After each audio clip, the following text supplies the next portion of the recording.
Good morning, good evening, good afternoon, good day to.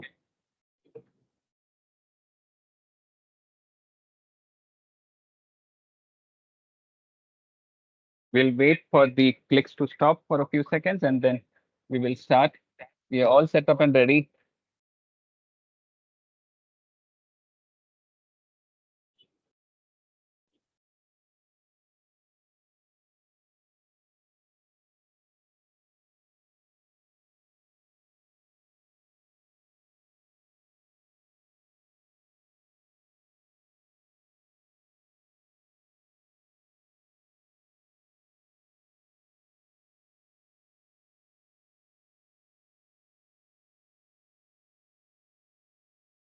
Welcome, everyone, and a very warm good morning, good afternoon, and good evening for all. Thank you for taking time out and attending our session today. I'm Ashfaq Ahmed, the anchor of this exchange program, and I'm also the vice president of PMI Mumbai chapter. Before we begin, we would like to acknowledge the volunteering effort from the exchange program. Can I please request Anita to say hi to the to the audience, please? Anita. Hello, good morning, good afternoon, good evening. Warm welcome from Poland. I'm representative of PMI Poland chapter. Welcome, everyone. Thank you, Anita. Thank you for all your effort. Can I ask Priscilla from the PMI Sao Paulo, Brazil chapter to please say a few words? Hello, good morning, good afternoon, good evening from PMI São Paulo, Brazil. Welcome. Thank you, Priscilla. Damike, please. Hello, this is Dhammika from PMI Sri Lanka chapter. Hello, everyone. Damike, there is no power on your side. Oh, we can't see you. Yeah, I think some problem with my camera. It's okay, we'll wait for you to get back. Thank you so much, Damike.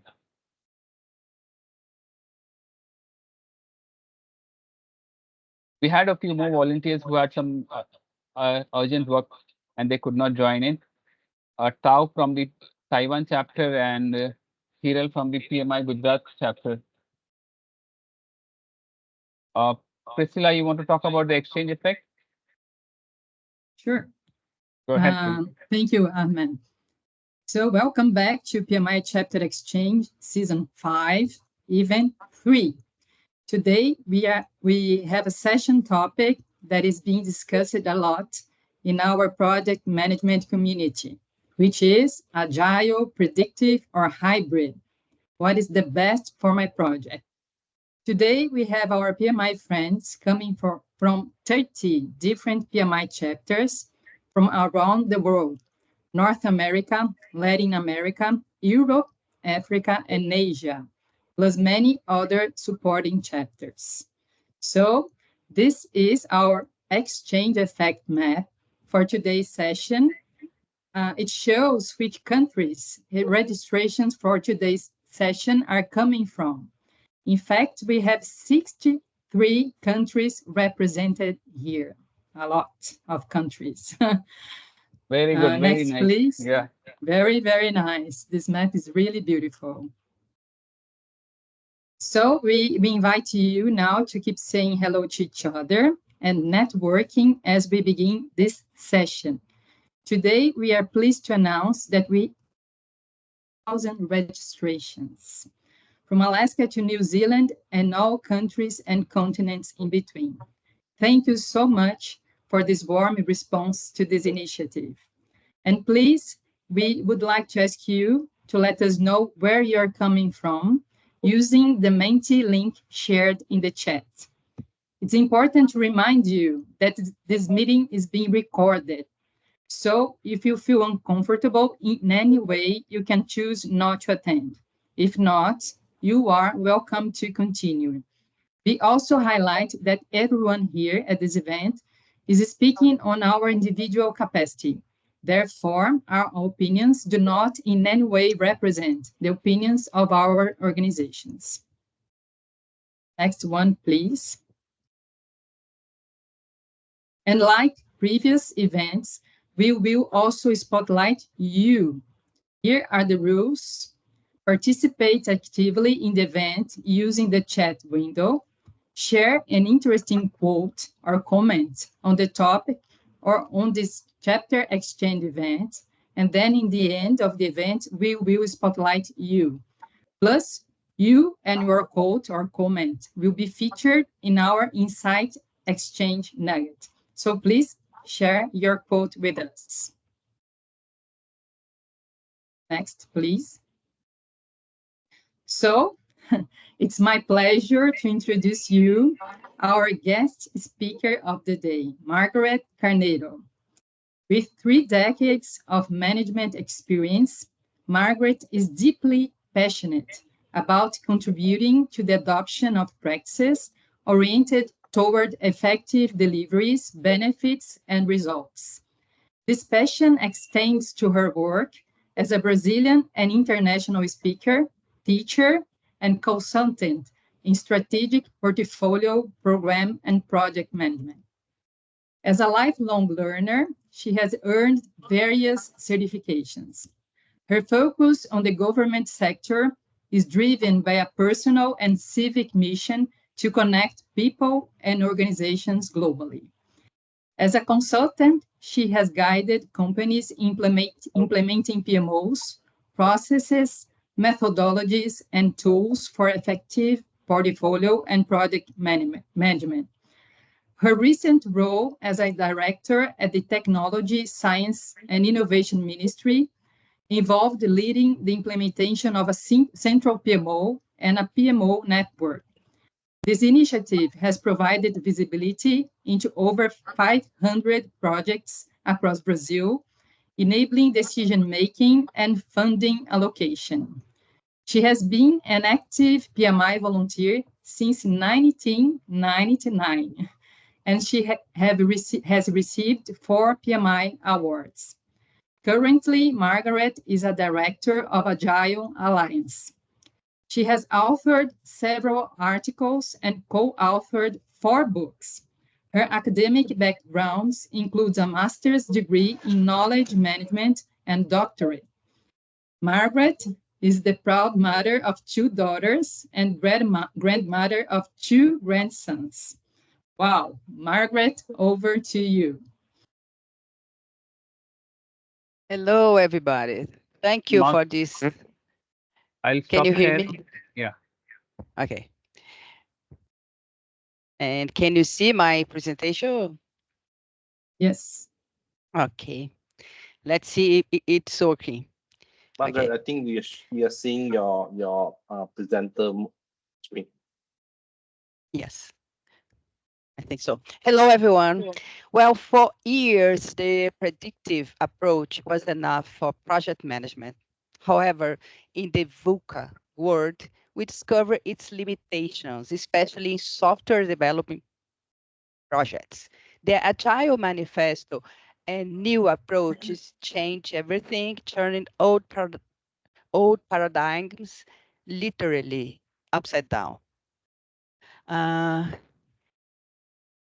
So Margaret, can you put it on the presentation mode because we're able to see the next screen as well? What? While you're showing us screen number 2, we can also see screen number 3 on the right-hand side. Yeah. So if you could we are put it on seeing the your presentation. presenter mode. Yeah. It is on because I have 2, two laptops. Okay. Oh yeah, this is better. Okay. Okay. I have 2. So Okay, go ahead. when I should change it before, sorry. And if I change here, let me check what are you miss some point here. Okay, sorry. Well, the approach is very different from agile and predictive. The constraint for predictive is we have the scope that is constraint, and we would like to manage the time and scope and cost and estimate that to achieve this scope, right? Are you seeing well? I'm now. And Agile, on the other hand, fixes time and cost, but allows scope to change, focus on flexibility and client feedback. Work in Agile is split into sprint, short sprints, and team are focused on quick and ongoing value delivery. So the approach is different, right? For now, say. And we face it, and we saw a lot of battle between the two words around the globe because people that would like to use predictive and they would say that is the best approach and agile as well, the same thing. So, and we saw also different approach, different frameworks, different methodologies, process, etc. That made the world now quite a bit confused, especially for people that are joining the project management now, or are looking for a certification, or are look to implementation. So nowadays we have different kind of approach, and project management should be aware about that, right? So,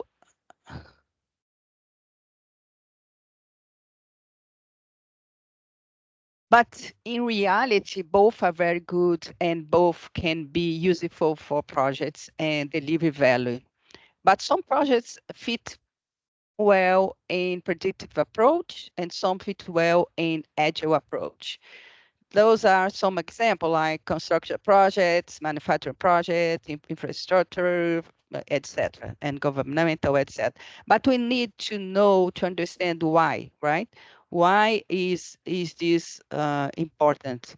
Why we are using this approach? It's more it fits better because in this kind of project they have defined scope early on, or they have sequential, detailed process, or set deadlines and outcomes, or they have strong regulations, or they have requirements fixed upfront, or stable scope, or limited change. So if you have one or more of those characteristics in your project, probably it will be better to use the predictive word approach. But you have also agile approach that are best for startup, innovative projects, consumer goods industry, gaming, digital entertainment, software development, digital product development, and others. So, but why are then so they fit well? Well, because they have those characteristics. They innovate. They are iterative. They are feedback driven. They are MVP folks, they need to have the response of markets. They are experimental. They have a high level of uncertainty. They have undefined scope. They require intensive client collaboration. So those kind of projects, they fit well in Agile. But what nowadays we have the change. We are approached to work with both what we call like hybrid approach. It's important to say that we don't have really hybrid methodology, or we don't have like uh, like the process of hybrid are not structured akin PMBOK or Scrum or Kanban. What we see now are some experiments or opinions or viewpoints. So we don't know if we will evolve to have this kind of structured methodology or frameworks for hybrid. But nowadays we are having a lot of experience on that. Uh, for example, we have the One Tower project in Brazil. This is the biggest tower in Brazil, and it's very innovative. it was showed in our national conference, and it is very innovative. It was completed in 2022 and was using a lot of new technology like German tech to stability and using rapid elevators and experimental way of evacuates, because a lot of families in this big town could be an issue. So they try a lot of simulations, experimental uh, actions and proof of concept, etc. So they use the both words. They use the traditional word for the construction, because it's a civil engineer project, but they also use a lot of agile approach to experiment. So the why is very important when we decide what to use. If you are experiment, if you have to have the feedback and have to have quick uh, learning, so it's better to use Agile. So this is an example of using a hybrid approach. But hybrid approach is not just um, choosing, blend some practices and tools. Like I use in high level, I use a Gantt with all the deliveries, the high level deliveries, and then I will split into sprints to do something else. It's okay. It's an approach, and I use by my own, but it's not enough. I think for implement hybrid, we should think about other things like to avoid pitfalls. For example, beware of culture biases, because people uh, they have different way of working together if they are like, working agile or working in more more traditional way. So you are if you are implementing this approach, a hybrid approach, it's important to balance culture, because in predictive, we are more directive as well, more command and control style.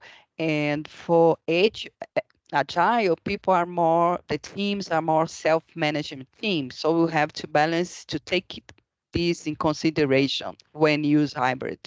And also the change in predictive world, of course, you we have change, but usually you manage change and avoid change that will not provide a lot of, good quality, or that will be authorized for somebody else, etc. So we manage the changes, and for agile environment, changes are part of the game and they are very welcome. So it's a completely different mindset.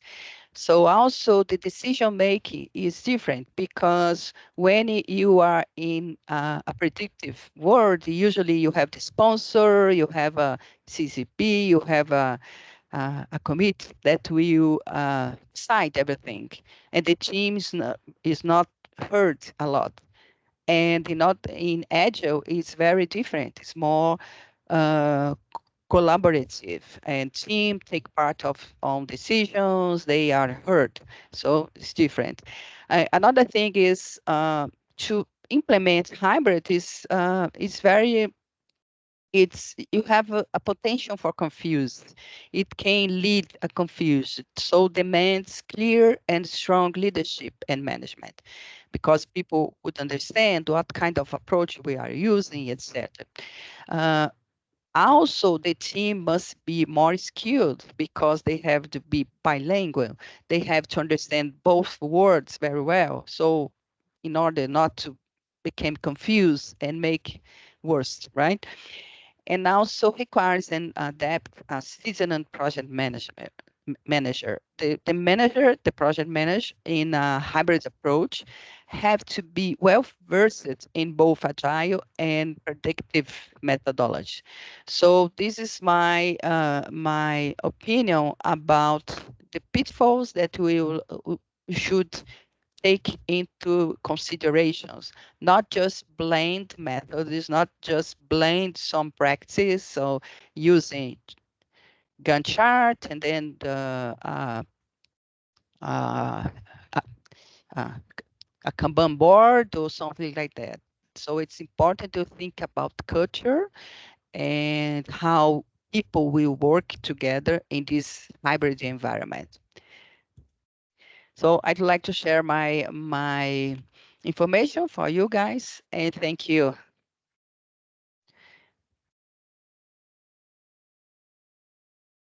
Thank you, Margaret. Thank you so much. That was a very nice way of putting things across and also setting up a context for the rest of our team to continue.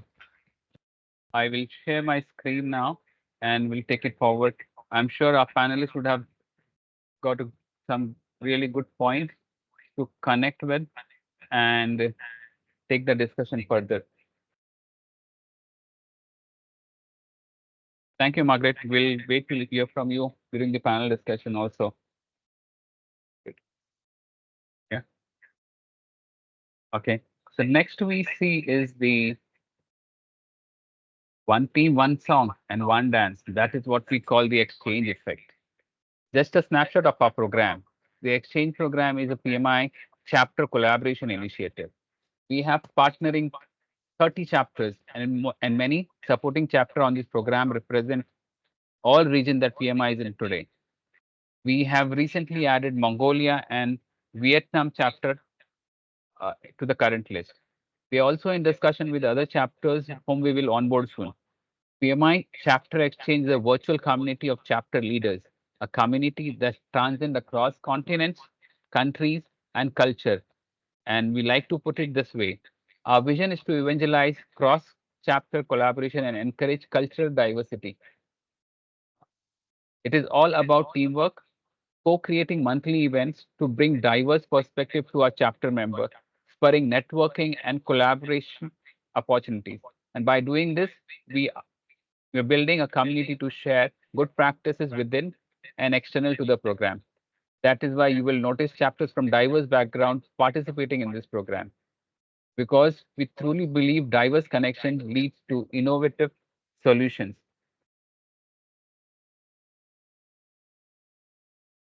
Next, we have is the exchange effect book. Let's talk about the exchange effect now. What is the exchange effect?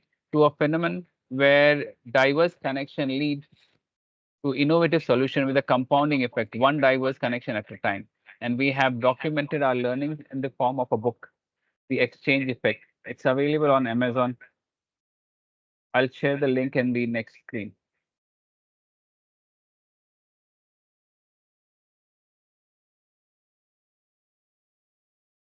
Okay. Now over to the spotlight chapter of the Damike, you want to take this forward?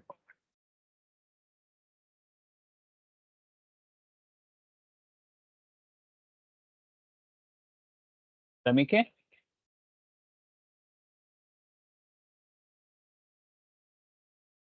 I can't hear him. So let me take this ahead.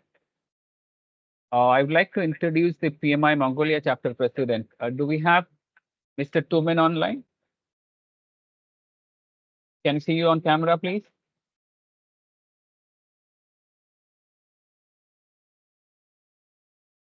Sunil, do we have Mr. Tumen from Mongolia chapter online?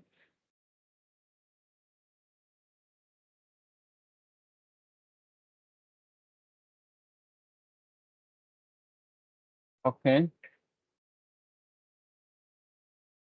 No? Okay. So what we will do is we will keep the spotlight of the chapter, which is Mongolia for now, maybe after the panel discussion. So David, are we good to start with the panel discussion? Sure. Let's Sure. start.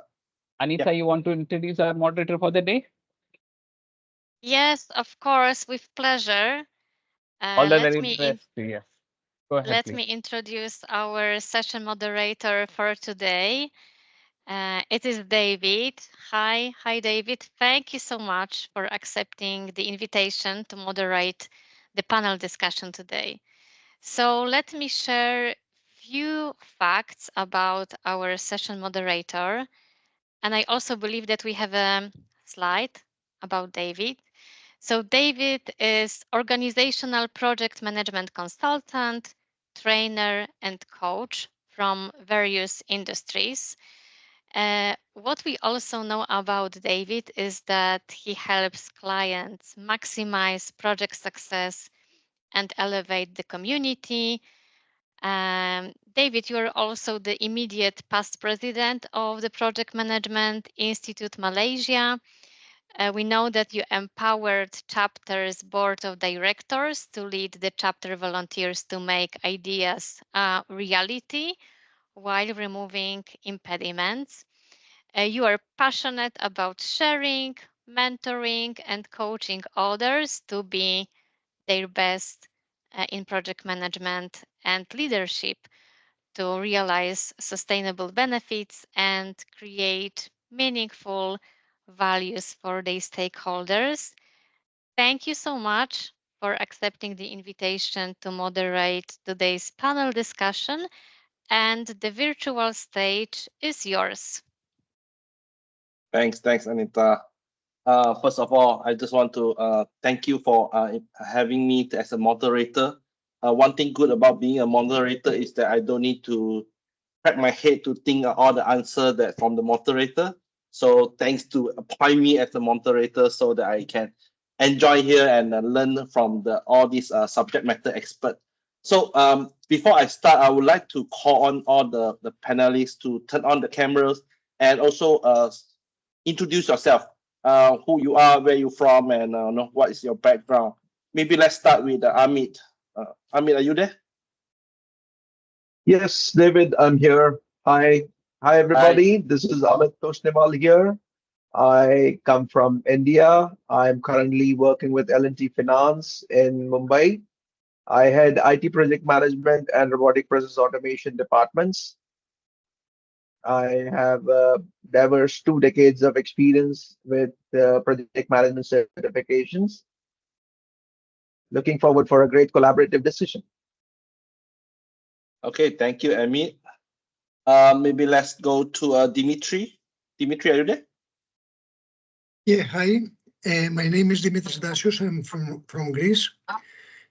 I was a member of the board of directors in PMI Greece chapter for 4 years since March. And I am a project manager and a project management trainer. Welcome to this session. Thanks, Dimitri. Later, I'd like to invite you for a conversation. Maybe next, I would like to call Richard. Richard, are you there?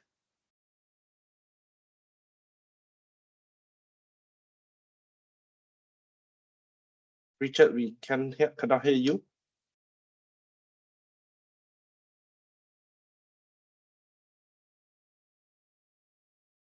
Okay, maybe let's move on to Chastine. Chastine, are you there? Yes, hello. Hi. Hi, so I'm Chastine Lynch. I'm from the US. I live in Alaska. I am the owner and operator of Upskilled Evolution. We're a project management consulting firm and project management recruiting. I've had several roles on the PMI chapter in Alaska over the last 5-ish years. I too am an instructor for the PMP and also Disciplined Agile, which I absolutely love. It's a very holistic tool. Yeah, really excited about this conversation today. It's one of my favorite topics. Good. Chastine, I love to as a fellow trainer to another fellow trainer. I definitely love to learn a lot from you today. For the next person, Dr. Peach, are you there?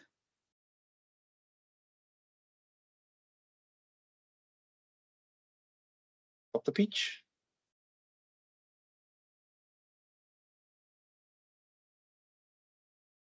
Or is Richard there? I am here.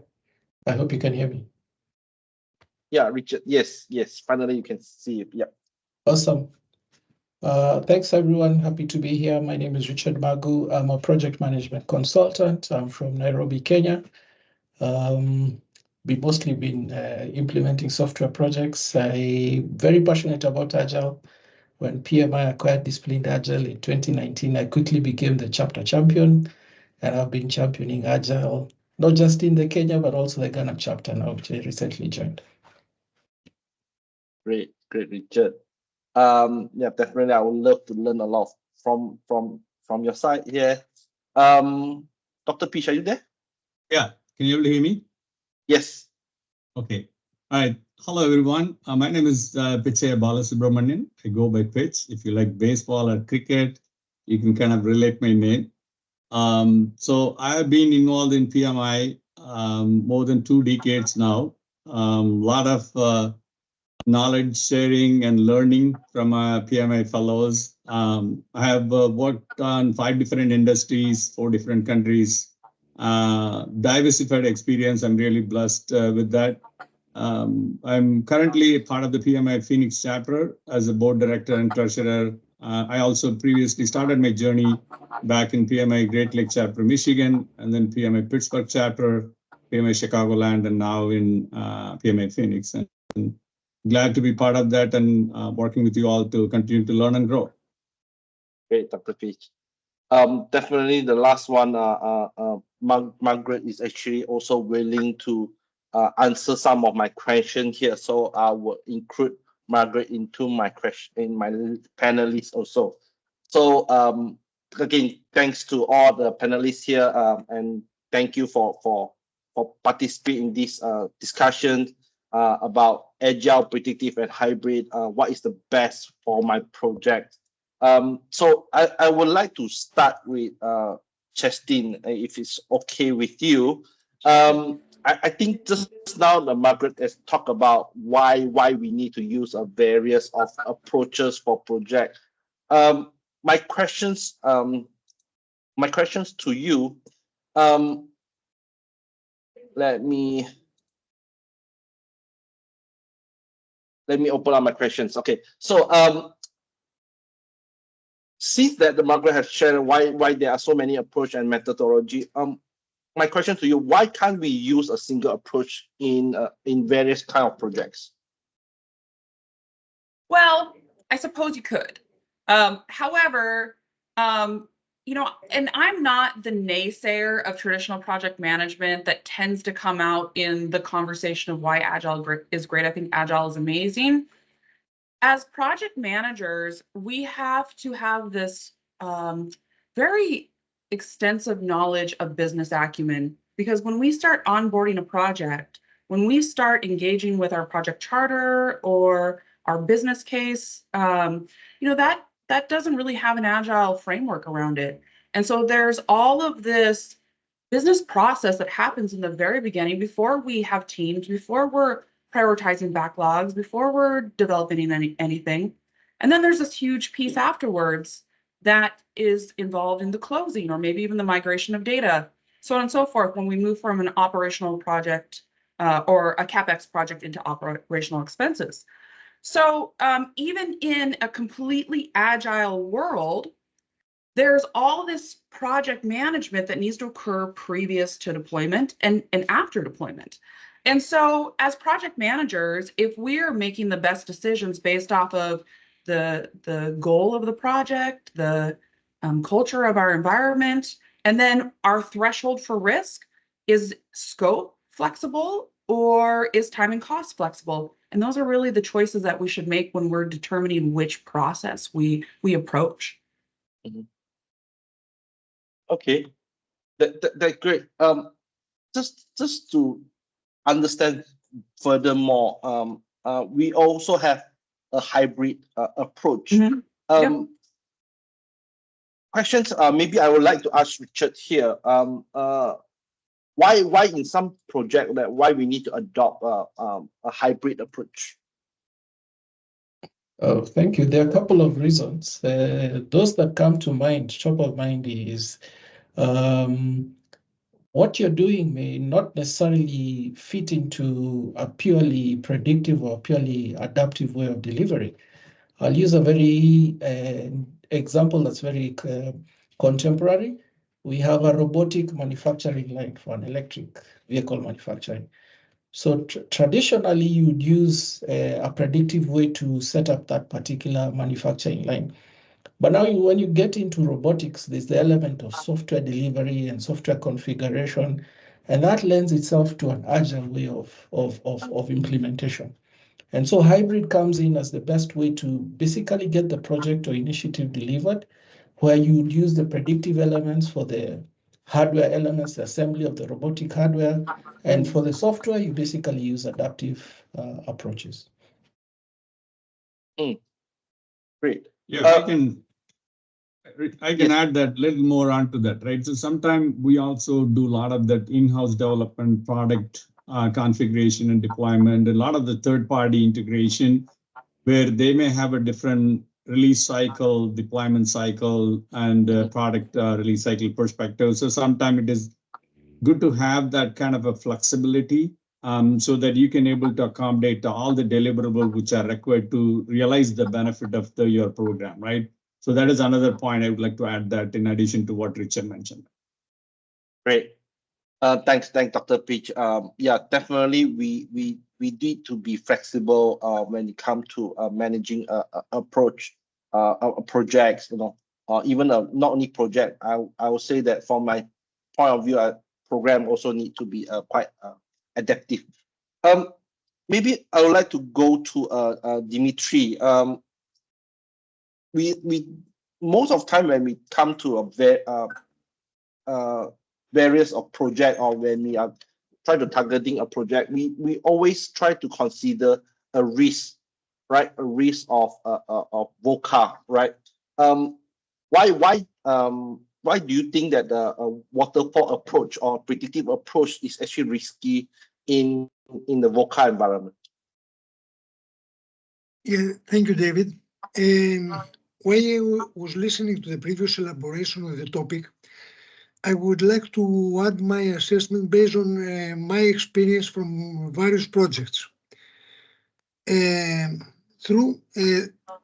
arguable that the predictive methodology, with all its constraints, if followed in detail, provides secure journeys for the project manager and the project team in the course of the final deliverables based on initial requirements.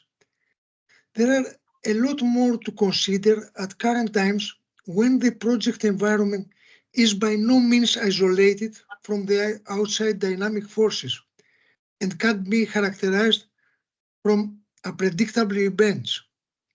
As Margaret mentioned, we are living and operating in a, actually not VUCA, in a beyond VUCA world. Okay, there is a volatility, uncertainty, complexity, and ambiguity. And they are the constant reality in the project economy. And major macroeconomics and geopolitical events and risks affects our projects.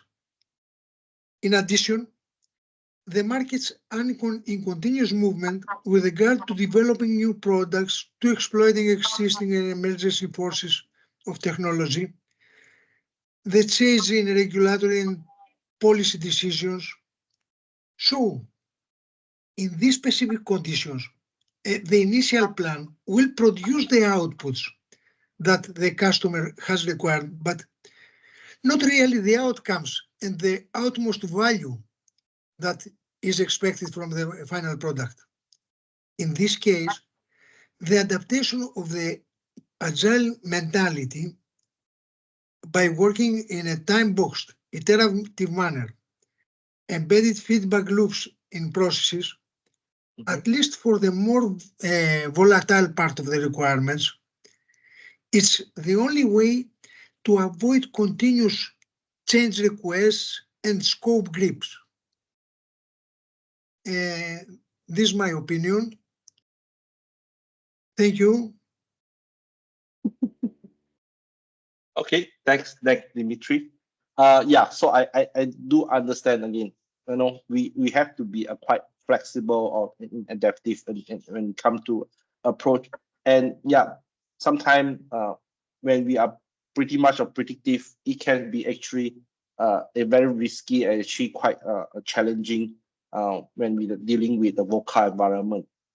So probably this is the questions that I would love to understand from the PMI point of view, since Margaret is actually here as a come from the ex-board of a PMI.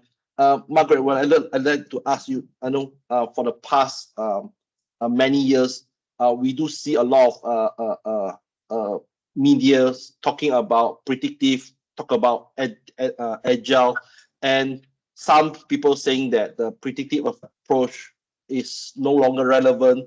And sometimes there's people saying that the agile is coming to the end because PMI is actually start to promoting beyond agile. But somehow this method are still survive, and they are still continue to be tried.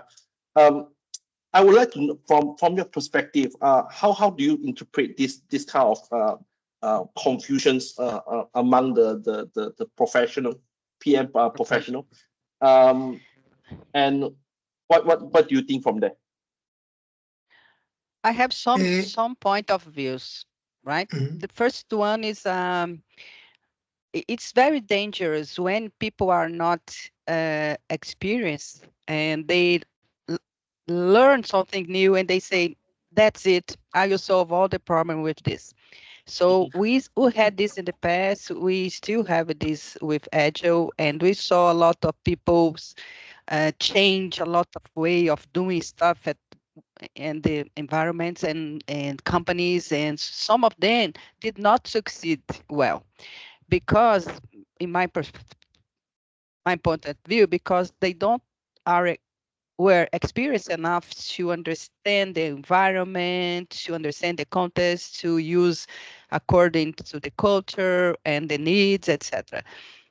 So this is one of the problem. The other one is the methods they evolved, right, among the time. So if I see when I start long time ago, and now I know a lot of stuff that I didn't know at that time, right? I was trying to do the best I could, but I was learning during the process, and it's normal for everyone. So, and sometimes you burn a good idea because of you go, very excited to do something new, and you don't pay attention in some details, like I said before, the culture. And that's why I'm also concerned about hybrid, because hybrid now it's the buzzword people I want to use, but it requires a lot of experience to do that well. And I think that we face this in both sides. And also, of course, we are people, and people living like in tribes, let's say. So the tribe for Agile, they would like to reinforce that Agile is the the wonderful thing in the world. And the tribes from the other side, they also try to protect their knowledge and the legacy. So it's kind of a human behavior to try to protect themselves and to attack the others. So, but I am very glad nowadays we are working together and be more mature to use what is good in the contest. Okay, thanks, Margaret. Yeah. I personally, I do encounter people's from both sides. They are keep challenging. They are actually debate among themselves that they are still prefer using their own predictive approach, or even some even say that they are prefer the agile approach. And again, for me, it's just whatever work, whatever is getting done. That is what I prefer to practice. So thanks, Margaret, to explain. Again, I would like to invite the audience. If you have any questions, please do post your question into the chat box. We have a group of volunteers will be pick up your questions, and they will send the question to me so that I will actually ask the questions on your behalf. Okay. Before I move on, I think I have a questions here. I believe it's to Richard. Richard, what is the maturity of Agile in Africa? Do you know? I have a bit of an idea because I am fortunate enough to have traveled a bit during my professional career across Africa.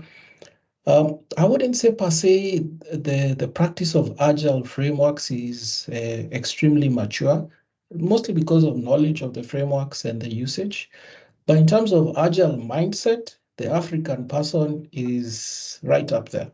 I guess it's on account of the challenges they have to face and have to overcome that they have evolved a way of thinking and changing the way they think and do things, that they lend themselves very easily to adoption of different. If you just showed them the framework processes, they quickly understand it and apply them.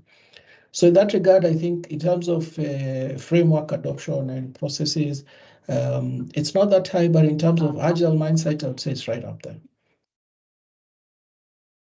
Okay.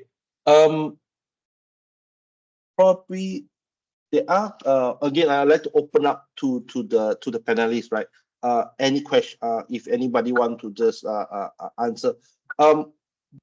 Anybody know what is? David, I'm sorry. I was just going to respond to. There's a question in the chat about how can we implement Agile approach in a construction or linear infrastructure project. I love this question because I think this is why this topic is so hot, because we're like, Agile is so fantastic. And here's how you use software and software and software and software. How do you use it outside of software? So my husband and I built a house with our lack of knowledge and our own two hands. And we did this, we started in 2020. And I was like, oh, I'm a project manager. I'm rolling up my sleeve. This is going to be the most amazing project ever. I'm gonna manage it to a T, and we plan and plan and plan, because obviously I'm going to use traditional project management to build a house.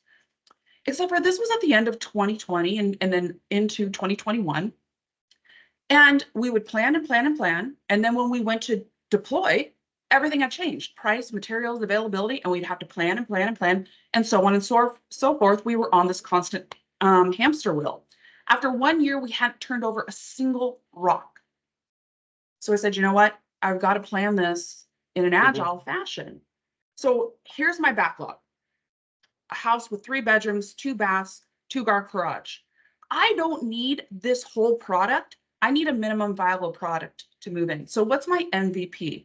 Well, my MVP is going to be a bedroom, a bathroom, plumbing, and electricity. So, you know, in that project, so I started building my house in an agile process. Whether I was using agile or predictive, foundation, 4 walls, and a roof came first. It didn't matter. But what changed is, instead of building all the bedrooms, I built 1 bedroom and moved on. Instead of building all of the bathrooms, I built 1 bathroom and moved on. And slowly but surely, we built an MVP, a minimum viable product that we could move into and continue the work. So if you're in construction, it's really not that different. And so instead of tracking milestones and tasks, you would create a backlog, essentially a prioritized list of work that needs to get done. And you would say, what makes the most sense for me to start with? Oh, here we go. We're going to start with permits. And then once permits are done, you reevaluate the cost and the time you have left, and that determines what you work on next. Okay, here we go. I'm going to work on this next. I don't think that predictive and agile are really that far apart. It's just a different way. It's like turning something vertically horizontally, and then you just approach your project in a different fashion. Thanks, Chastine. I totally agree with you. I just finished a construction project. Basically, when my general contractors failed their schedule horribly, I just basically just use a Kanban board onto my project and make sure that whatever the things need to get done, just get it done, right? So I no longer following my general contractors on their schedule. So that's how I also do it. So thanks for your sharing. Probably let's move on. My next questions to Dimitri. Again, whatever project that we are doing, for organization, for company, they always like to measure and compare the success, right? So how do you how an organization actually effectively measure, or compare the success rate in that various of project approach? Excuse me, could you please repeat the question? Okay, so Because how can the organization effectively measure and compare the success rate of a project managed under different methodologies? If an organization want to measure the success of a project, means that the organization should get the outcomes, okay, not the outputs, the outcomes. That means the value from the project. This is the reason that previously I distinguished the outputs from the outcomes. The let's say the initial requirements from the value, because in some cases the customer gets the what he asked in the start of the project, the initial requirements, but he don't get a real value because everything changed in the meantime.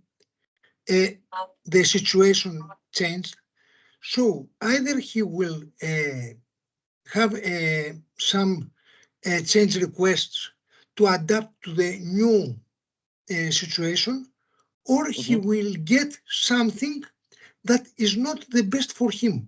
So in this case, this is the reason that I am fan of the agility tool. The only solution is to adapt an agile methodology with a backlog that always is adjusted, okay, according to the needs, as has been previously said, that you have to adjust the outputs to fit to your new needs because of this volatility. Okay, thanks, Dimitri. Maybe I will.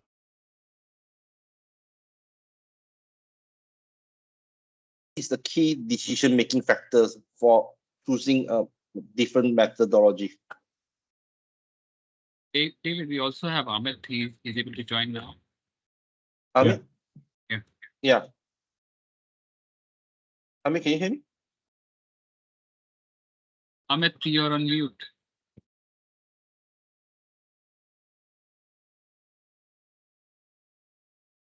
Amit, you're on mute.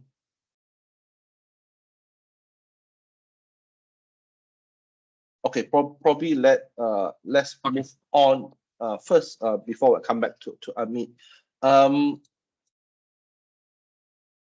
Okay, I have a question from the audience. If somebody using hybrid, which part can be planned using Agile, and which part can be planned using waterfall? This is a very good question. And any panelists want to pick up these questions?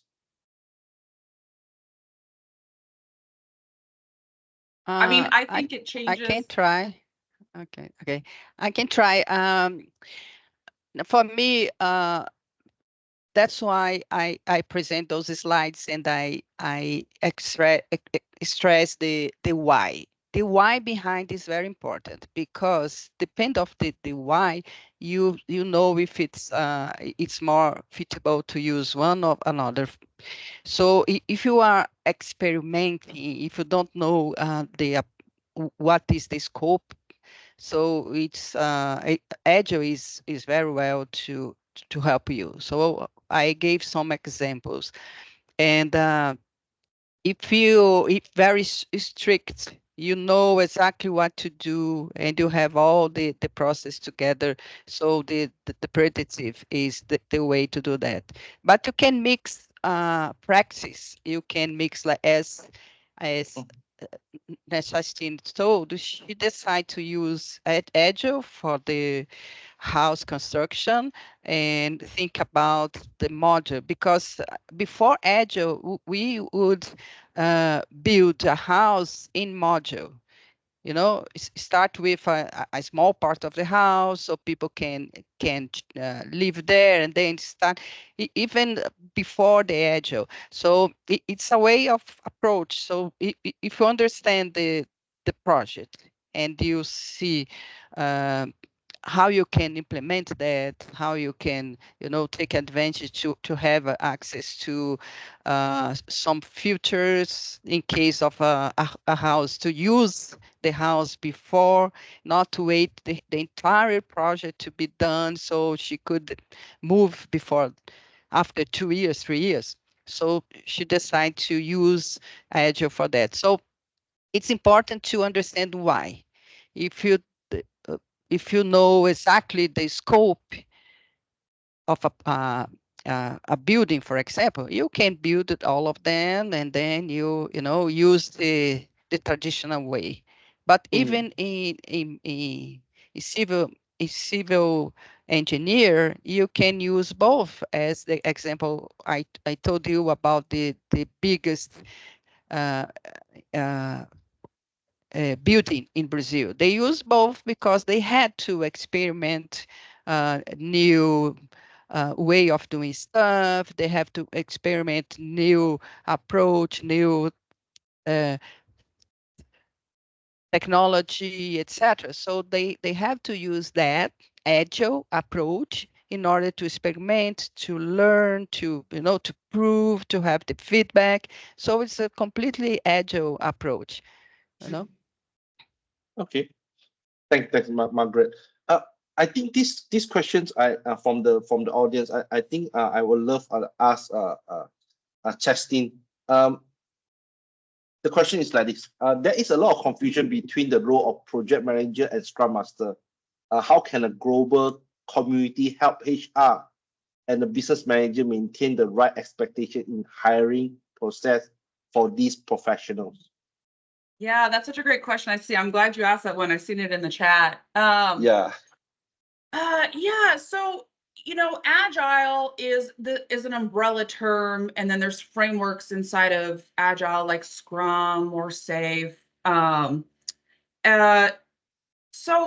a Scrum Master really would be the person organizing the work and the team doing the development, regardless as to what your scope is. Let's say it's cookies, and you've got a team of bakers, and your Scrum Master would be organizing your bakers and the making of cookies and making sure they get out to the front case to be purchased by the customer. That's your Scrum Master. Your project manager would have more, in my humble opinion, would have more of that overarching approach where they would be the person developing the budgets. They would be looking at your return on investment. They would be purchasing the equipment. They would, or the materials. They'd be doing the inventory. They would be making sure that vendors are paid. They would be making sure that at the end of the night, the till is balanced, the money's deposited, the restaurant is closed. So your project manager would have more of that business acumen, start to finish, where inside of it, your Scrum Master would be part of that team organization and work development and deployment. Okay, thanks. Love it. I just want to ask. I mean, are you there? Are you still there? Yeah, I'm here. Can you hear me? Good. Yes. So again, I would like to repeat my questions, previous questions. What is the key decision-making factors for choosing a project model? See, the most interesting part or the key decision-making factor is the intent. What do you intend to achieve out of your project? Are you looking for a lump sum outcome? Then you go for a predictive model. If you're looking for an incremental return on investment, you go for an agile model. But if you are really taking baby steps, you go for a hybrid model. It's not a one size fit all. Somebody has a different fit. They'll have a different kind of an alignment to the business requirement. They'll have different environmental factors, organizational factors. They may have different customers. Now, depending on what kind of intent and objective that they have, they will choose the model that is suitable for that project. And it is, again, a very, very subjective factor. We cannot say that one model is perfect. No, it's like choosing between your 5 fingers. Nothing is perfect. It's all making sense in its own way. Yes, of course, a lot of times what matters is the money. When money speaks, everybody listens and nobody listens to the grammar. So if somebody is saying Agile is perfect for me, giving the faster return on investment, I'll go with it. Okay, thanks, Amit. To elaborate more on this, I would like to ask Dr. Peach, what are some benefit of selecting the right approach for the projects? Yeah, I think it's a very great question, right? Again, it is going back to what Amit was just mentioning about it.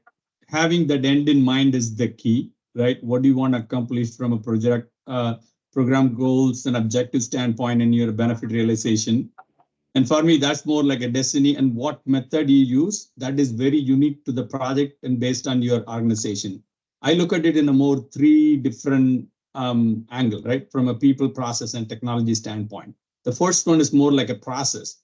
What is the benefit you want to get out of it, and which path is going to be the least resistant path, which you can able to accomplish your objective. So that is more like a process oriented.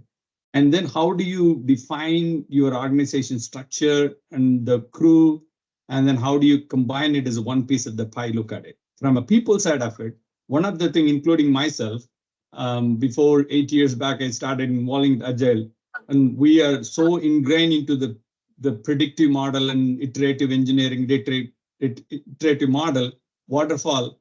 It is very important to learn to unlearn so that we can able to kind of move forward. I see a lot of questions coming in, the organization culture around the Agile methodology, the stakeholder influencing. End of the day, that is what, right? Amit mentioned about the corporate or organization looking at the bottom line finance. But how do you make sure that these non-tangible things converted into the more tangible thing from a management point of view, so you can able to get through it? That's a people side of it, right? Unlearn to learn and then go from there. And then the tool side of it, try to utilize the tool, whatever you got. And we used a lot of the PPM tool in the past. Now we use Jira, Kanban board.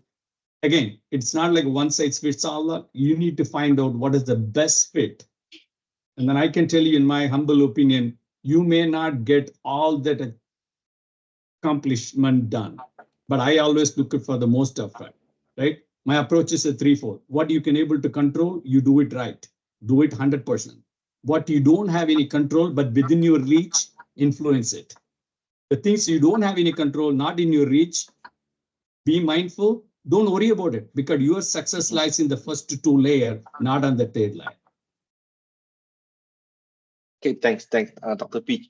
Again, I would like to open up these questions. Again, this is a very close-ended question, so I just wanted to ask from the panel here.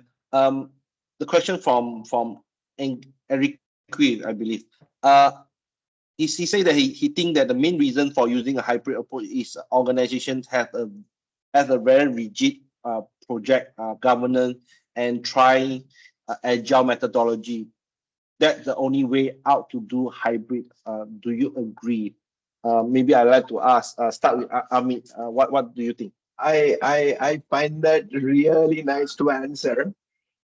The most detrimental factor for somebody to adopt an approach is denial. If somebody asks me, have you put on some weight? I would first of all deny, no, I have not.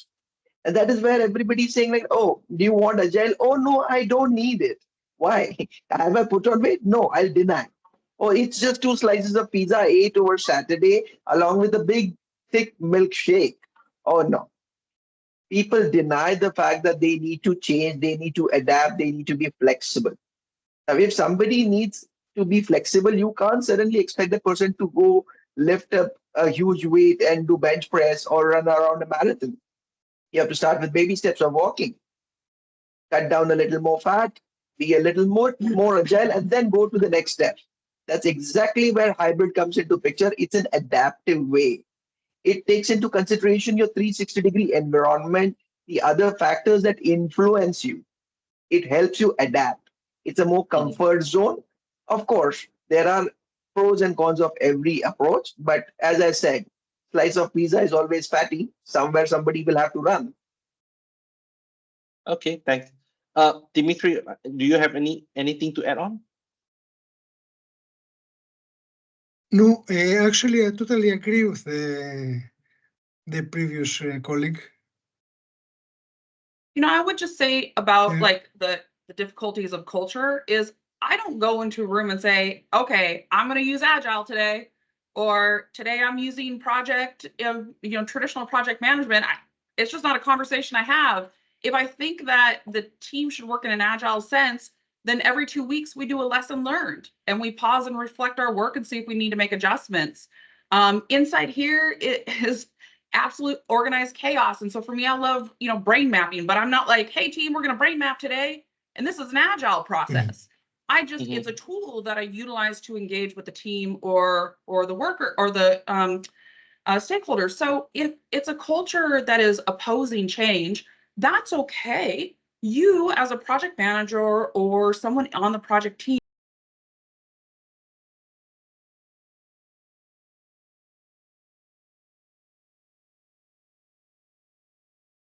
Christine, I think we lost you. I think she was muted. There we go. So I don't know where I dropped off, but my point is that as project managers or Agilists, we can utilize these methodologies. It doesn't have to come with ceremony. We can just adjust, like I said, in a project. If someone wants a Gantt chart, give them a Gantt chart, do a lessons learned every 2 weeks. It's just like a retrospective, and base your timelines like that.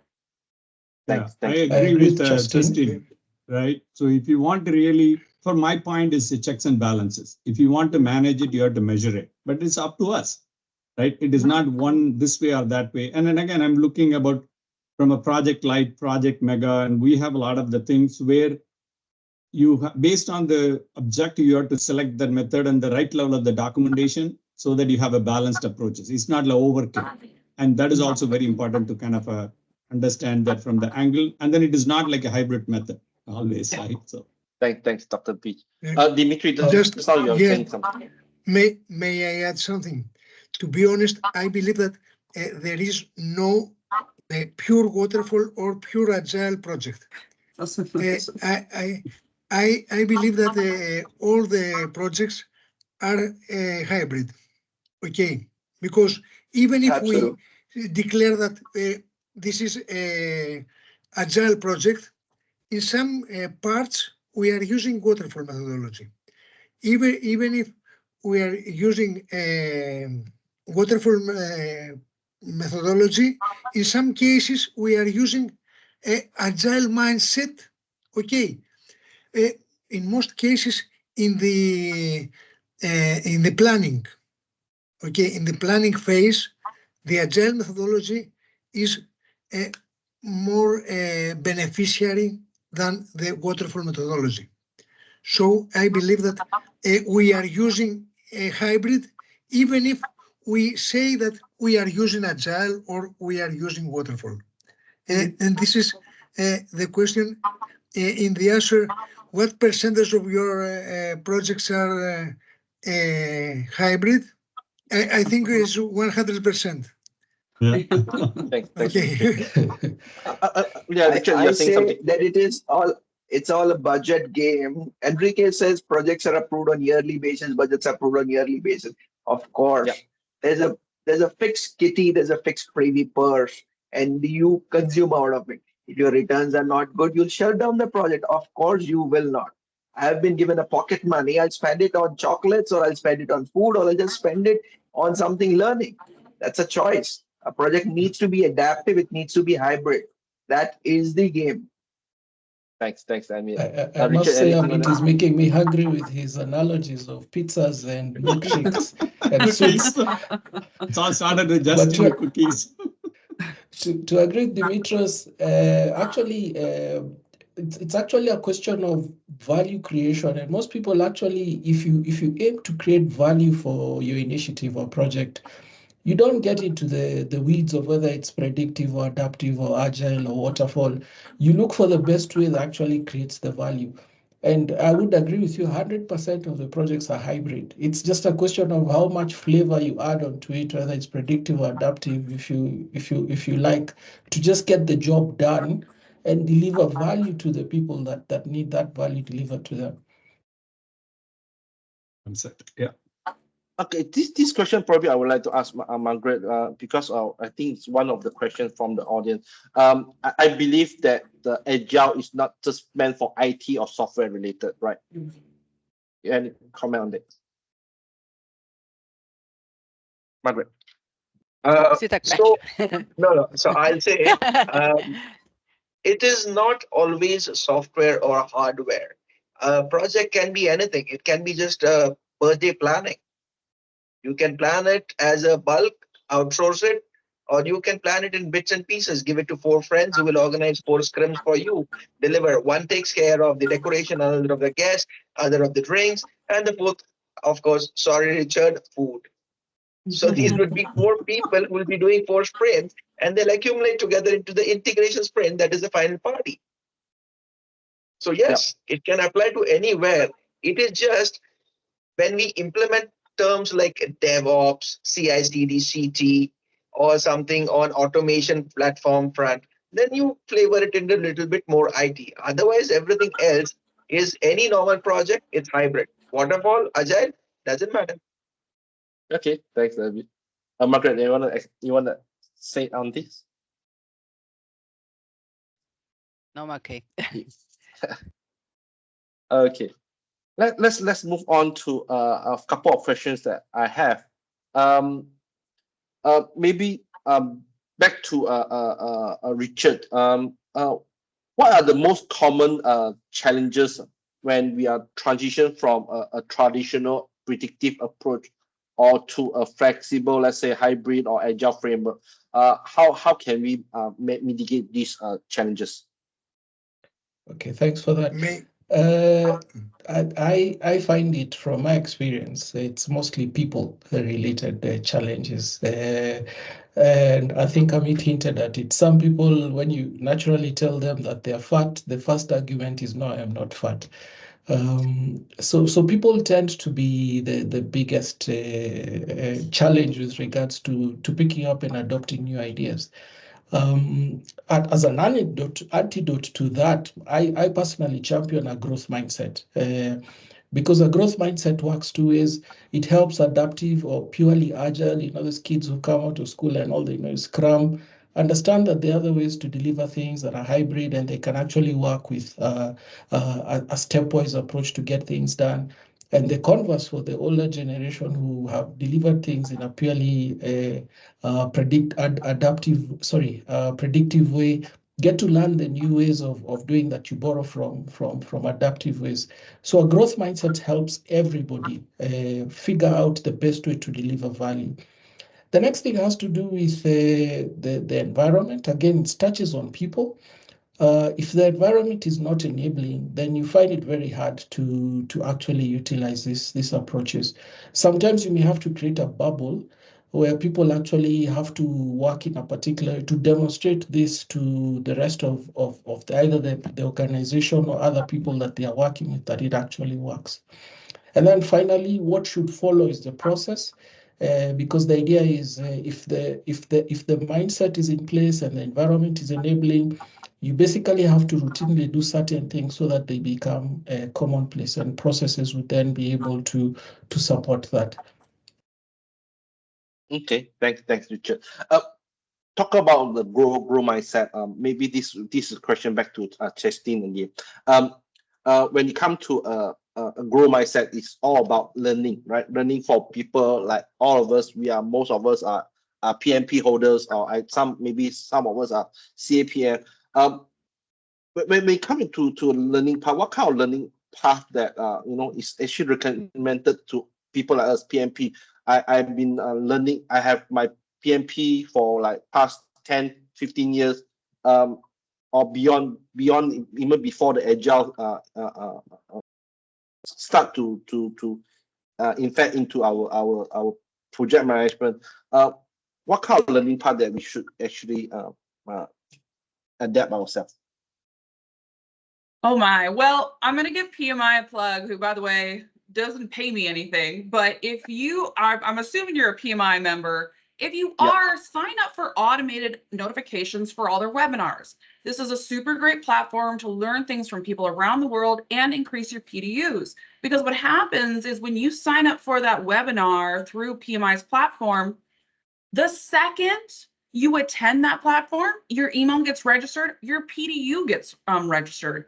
So, I mean, it's a global world. I would get on like 5 a.m. I'd like get on my treadmill at 5 a.m. and listen to someone over in Europe give a really informational webinar, and I would get a PDU, and you know, it's a great learning path.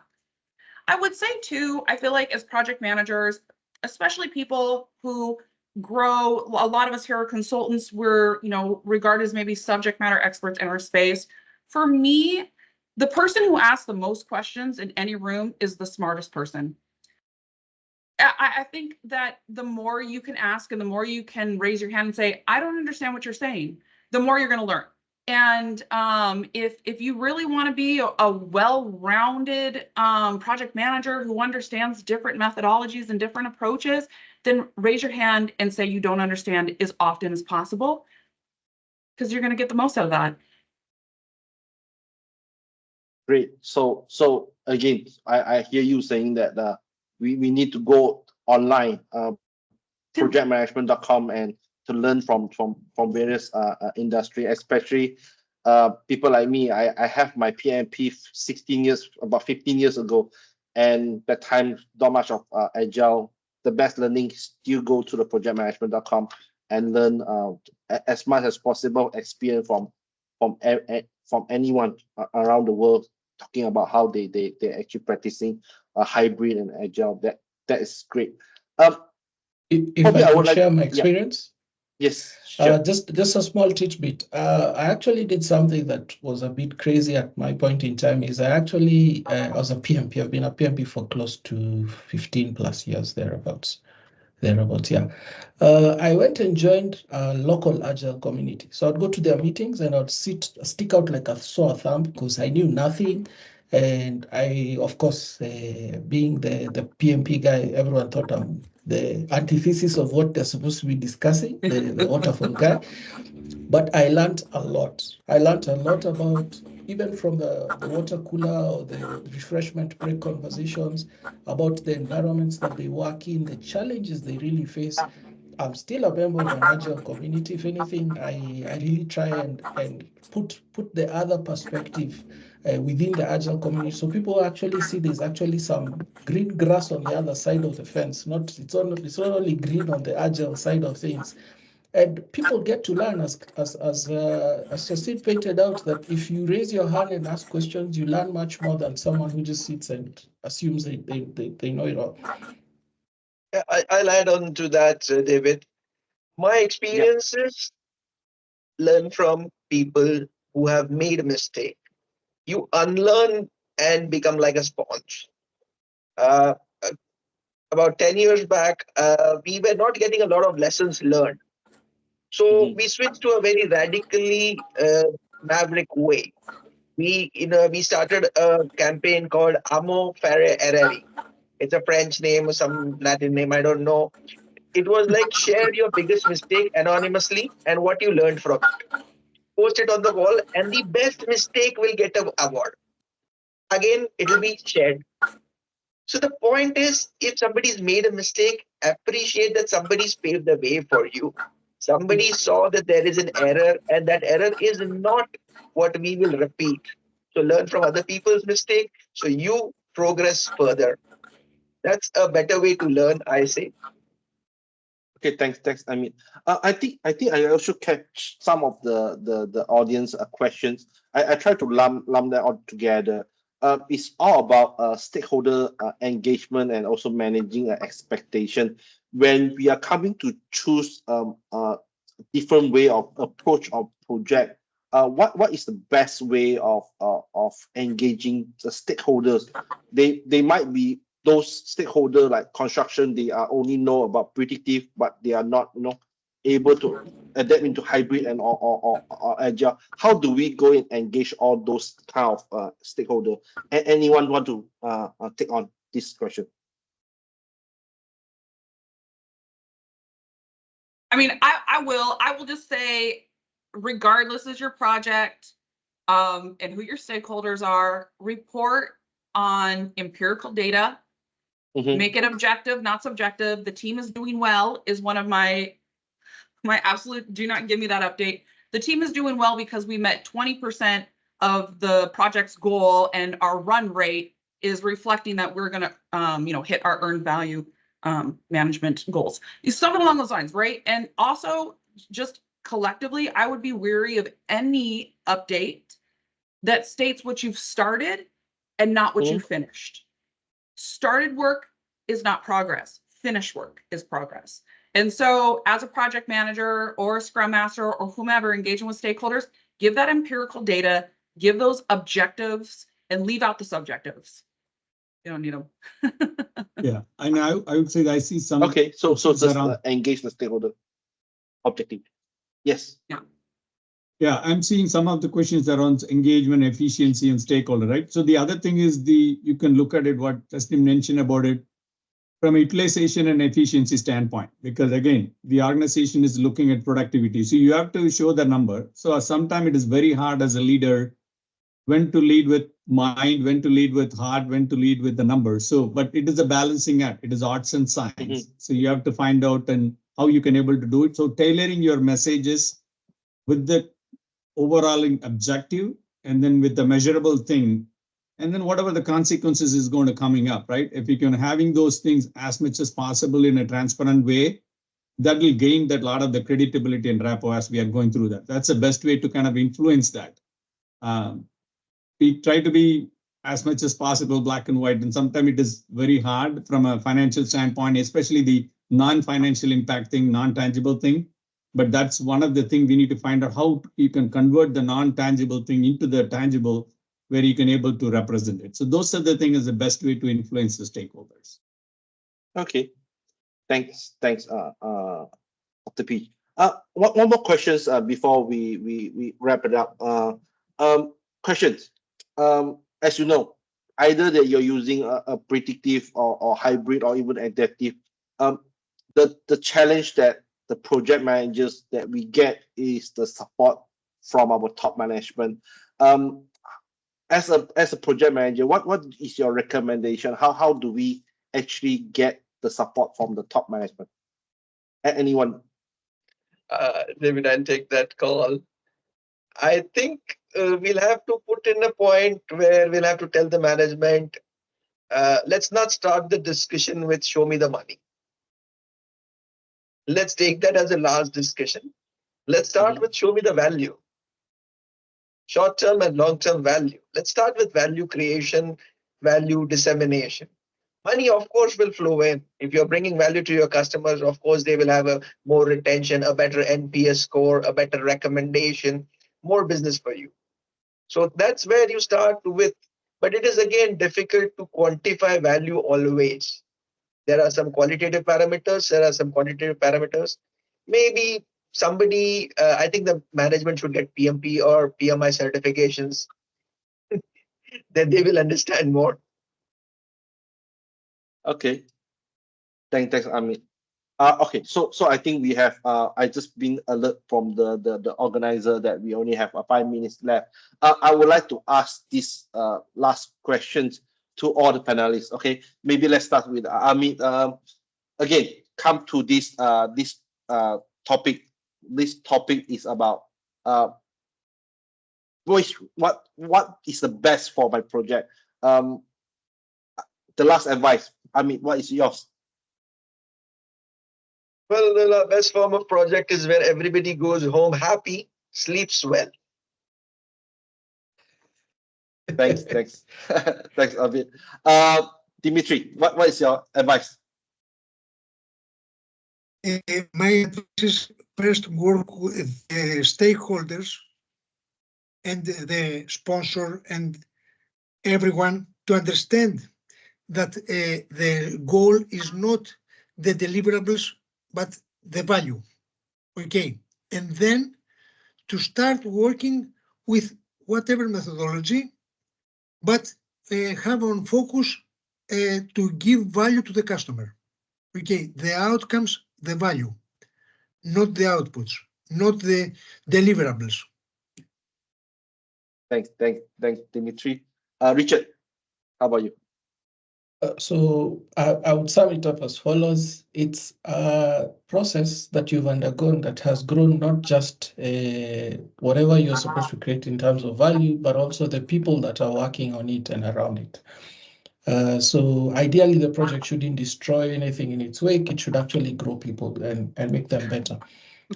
So that actually is a plus for your PMO team members so that they want to undertake similar projects in the future because they grow with them. Thanks, Richard. Chesney, what is your advice? What is the best for my project? Honestly, I would just say your soft skills are just as important as your hard skills. And you could be the most brilliant project manager that ever existed. But if you cannot relay that to your team and be a leader and flexible, then it's not going to matter. Thanks, Chesney. Dr. Pish. Yeah, I would say that believe in yourself, right? I mean, in this world, everything is changes. So believe in yourself is the key. And having end in mind is the another key, because if you are clear, you can lead the team. And I always put that the card at the table every time you have a conversation with anyone. What is in it for you and what is in it for me? Okay, thanks, Dr. P. And the last and not least, Dr. Margaret, what is your advice? I'd say that the project manager has never stopped learning, and the world is evolving happily. We have a lot of Dr. Margaret, way. Sorry, can you hear me? Yes. Yes. Okay. Yeah, we can hear you. Yeah. Okay, we have a lot of way of doing stuff, and it will change forever. And we have to be prepared and know how much as we can, and also be prepared, as Shastin did, as said, not just hard skill, but mostly soft skills. We have to learn every day. So that's my piece of advice. Thanks, Margaret. Again, thank you all the panelists for sharing your expertise here, your sharing your also answer some of my questions and also questions from the audience. Thank you very much. I think I learned quite a lot of things from here. Just enforcing what I have done so far is correct pathway, and definitely continue growing and is needed as a project manager. That is what we need to continue learn and excel ourselves to be better. So from here, thank you very much for all the participants. I know that I still have a lot of questions that I haven't be answered, and I'll let the organizers to how let's see how we can manage that questions later on. So I'd like to hand over back to Ahmad.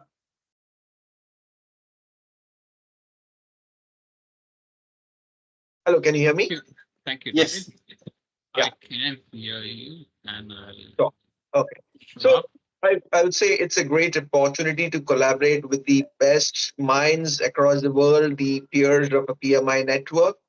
And yes, it's a never-ending debate, what goes best, but it is a great learning. It's a great opportunity to be on this platform. That's correct, Amit. So the one that makes money is the one that sustains.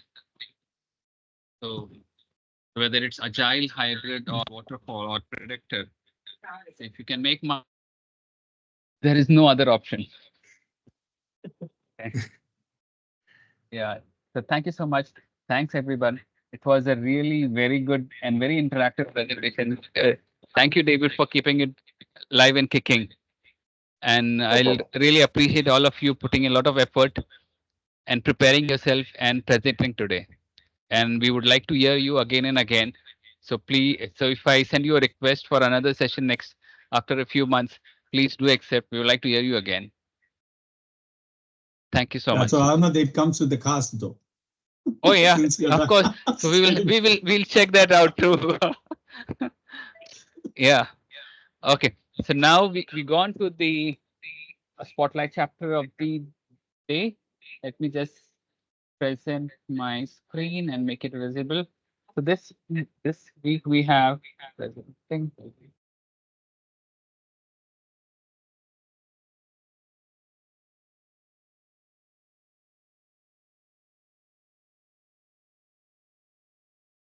Sharing my screen.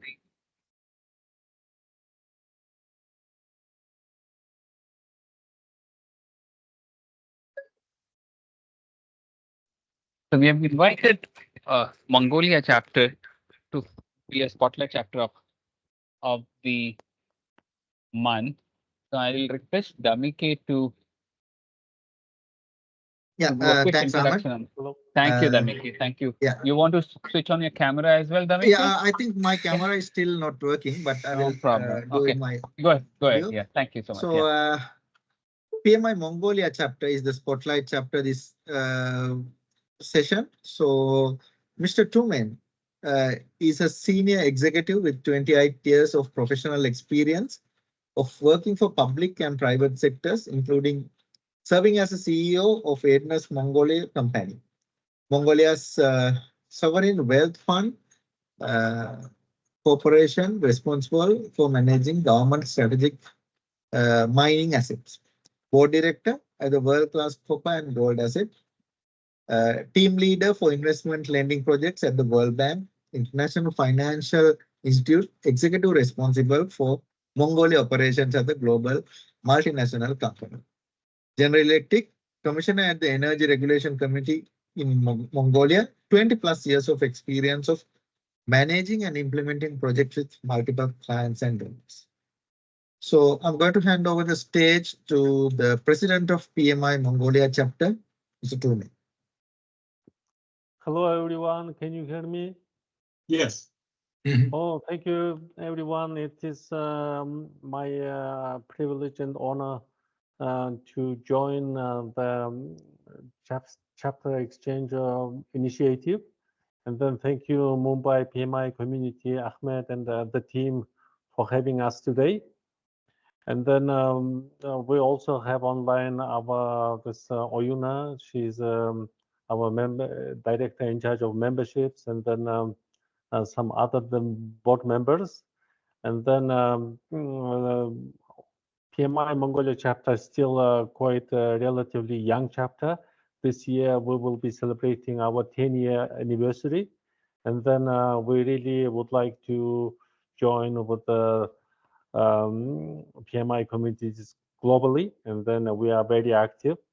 And then just a little bit step back, and then a little bit tell all your this distinguished participants maybe how we see the project management opportunities in Mongolia. And then this I have just 2-3 slides, and then this slide really shows what will be the key drivers, global drivers, and drivers in Mongolia shaping project management practices and knowledge and applications in coming years. And then global drivers, as all you know, for example, there was this, World Economic Forum, Davos Forum, identified the 10 major risks the world will be facing in coming 2-3 years. And then quite interesting in that this misinformation and disinformation will be actually the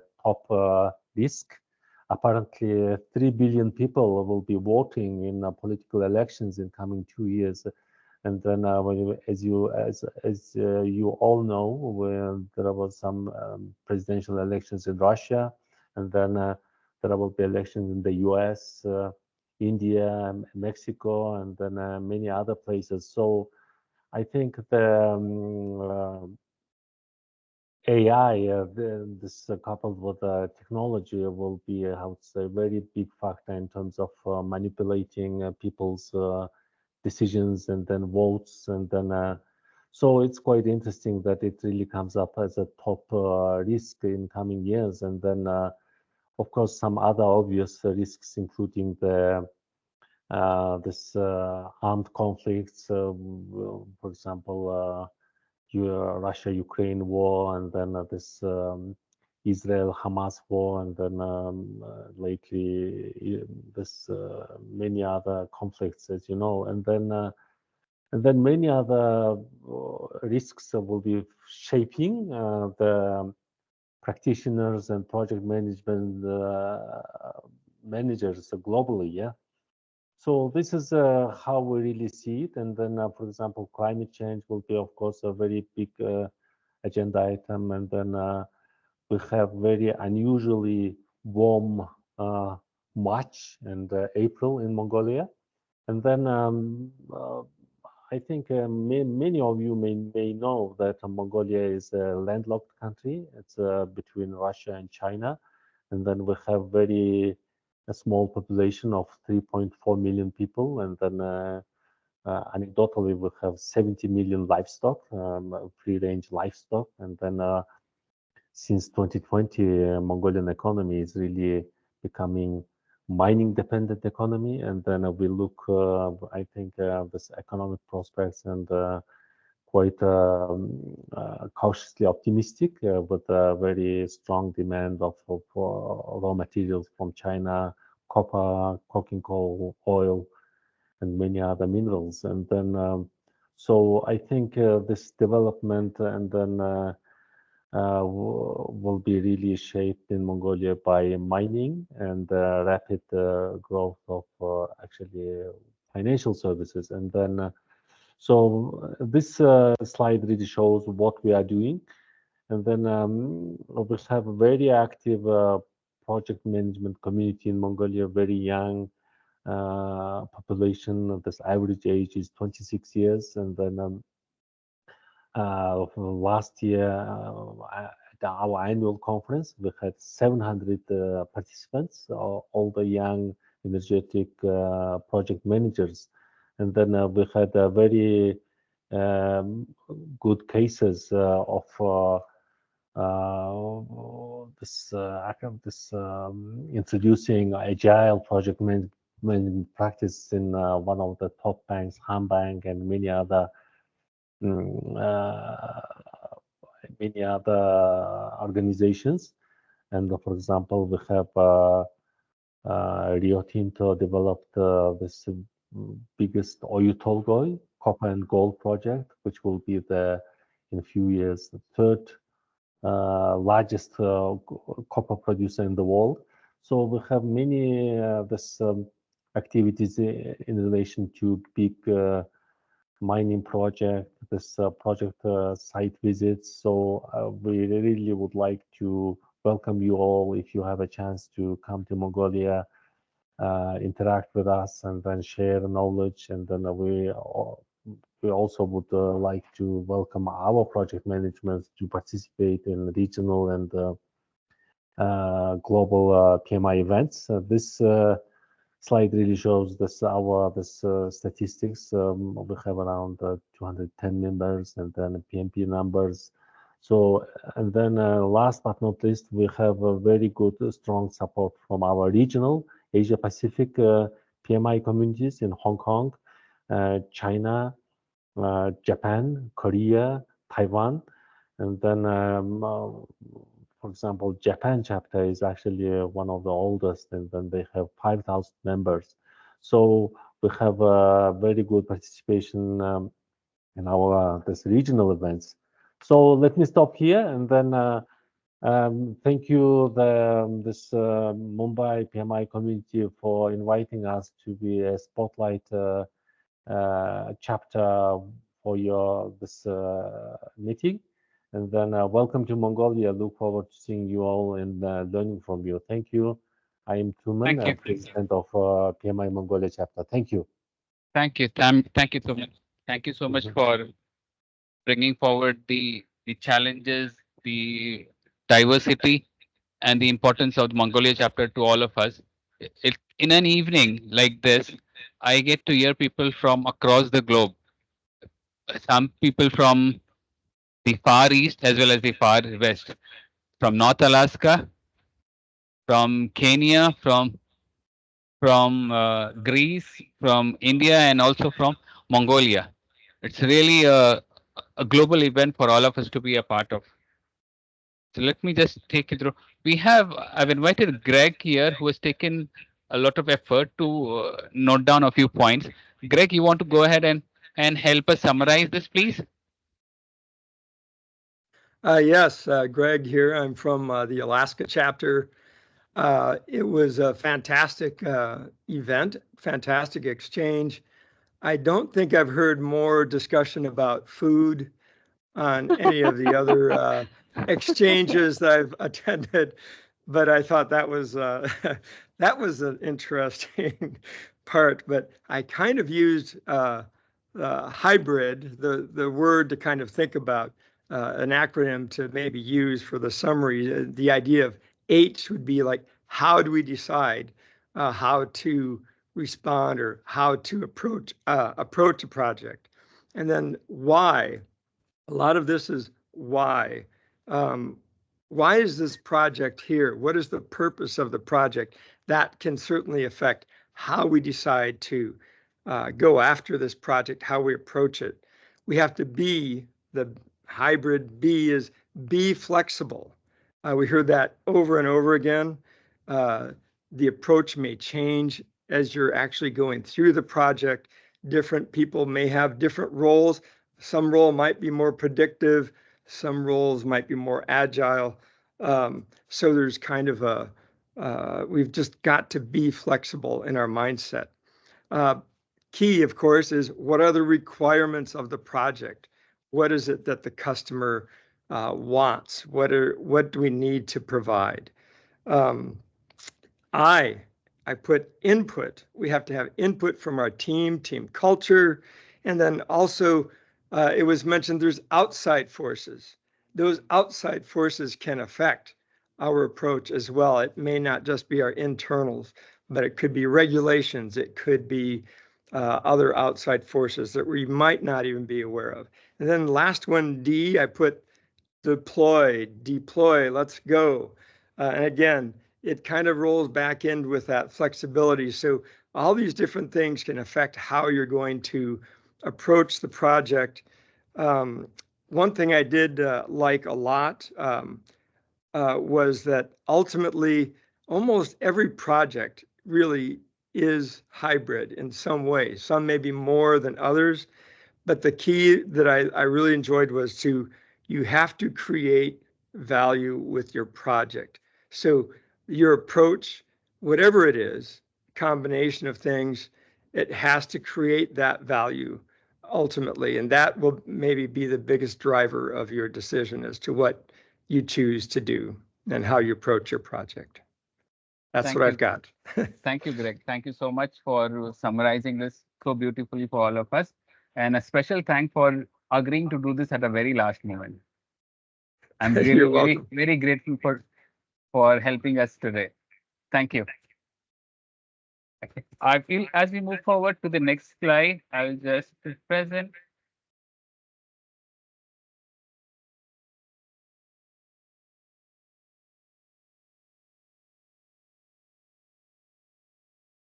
Hold on, hold on.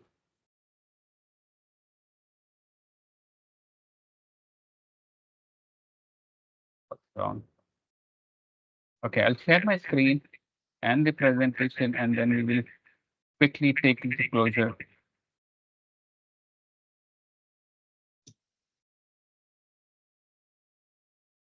Okay, next we have is the exchange effect.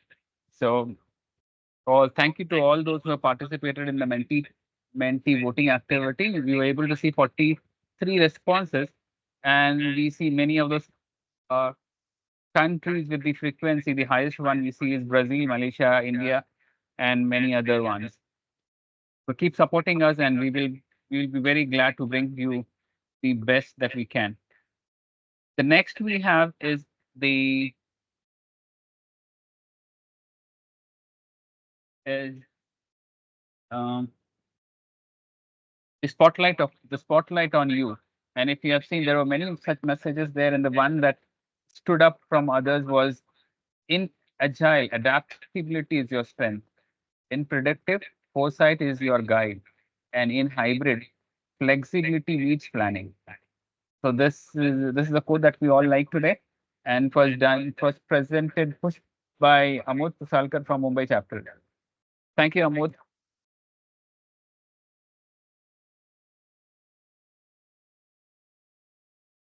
I am struggling, having some challenges here. Okay. Okay. So here is the feedback QR code. I'll just request you to take 30 seconds and do the feedback for us, please. This will help us in identifying the next session, identify a better appropriate speaker or guest speaker or panelist for you to attend the next time. So please help us in giving your feedback. The count starts now. Just 30 seconds and we should be done with this.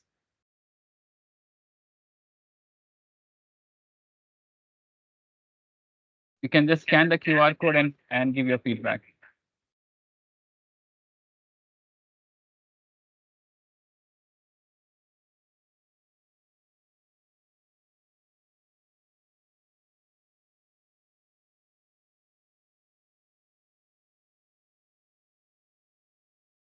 And next as we wrap up, please share the topic that you'd like to hear from us. We will try our best to make sure that we bring forward the best speakers and the panelists for you in the next section. I would like, while you guys are giving the feedback, I'd like to take this opportunity and thank the team which is working hard in the background, Sunil, Amod, and the PMI Mumbai chapter, as they make this event successful.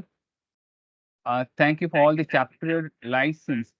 In fact, we have 42 of the chapter licenses in our group working tirelessly for putting this event together. So it's a collaborative event. You only see me on the screen, but there is I've got a lot of hands in the background from different countries helping me helping me collate this and put it in front of you. So thank you for all of them, and don't hesitate to suggest, or if you identify that there are something that we can do better, please highlight, let us know. And last but not the least, a big thank you for all the attendees, the panelists who agreed to do our session today, and the team for working around the clock to make this event yet another success. Now I take you to the next screen where the PDU code is present. This will help you claim your PDUs, and that with this we bring the end of this session.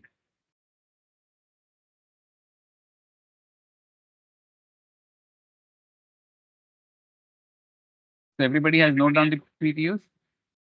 Okay, so while we are preparing for the next event, the one that is going to happen on 17th of May.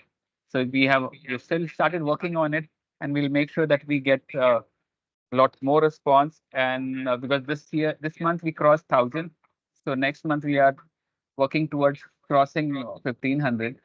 So do participate in big numbers, and a big thank you to all of you. Thanks everyone. Have a Thank you all. good Thank evening you. or rest of the Bye. day. Thank Bye. you. Thank you. Bye. Thank Thank you. you, everyone. Bye. Bye. Thank you. Bye. Thank you. Bye-bye. Thank you. Thank you. Thank you so much. Thank you, Greg.